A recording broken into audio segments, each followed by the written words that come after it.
Hello welcome back to my channel. ఈరోజు నేను చేయబోయే రెసిపీ పోహా పూరి. దానికి కావాల్సిన ఇంగ్రీడియంట్స్ అండ్ ప్రాసెస్ చెప్తాను. ఇవి పేపర్ అటుకులు, సన్న అటుకులు అని కూడా అంటారు.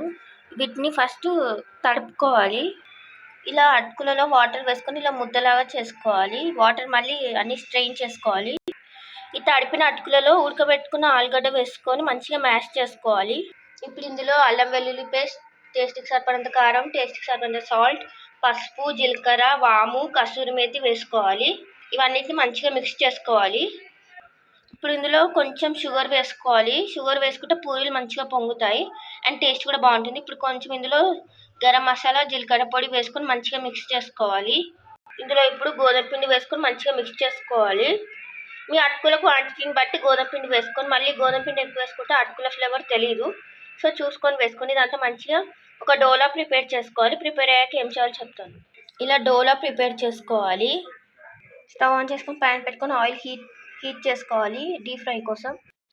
ఇలా చిన్న చిన్న పూరీలా ప్రిపేర్ చేసుకొని డీప్ ఫ్రై చేసుకోవాలి గోల్డెన్ బ్రౌన్ కలర్ వచ్చేంత వరకు. ఇవి డీప్ ఫ్రై అయ్యాక సర్వింగ్ ప్లేట్లో పెట్టి ఎలా ఉందో చూపెడతాను. వేడి వేడి మసాలా పోహా పూరి రెడీ. మీకు గనక ఈ వీడియో నచ్చితే please like, share and subscribe to my channel. Videos చూస్తున్నారు కానీ సబ్స్క్రైబ్ చేసుకోవట్లేదు. సబ్స్క్రైబ్ చేసుకొని వీడియోస్ చూడండి, సపోర్ట్ చేయండి. Please like, share and subscribe to my channel.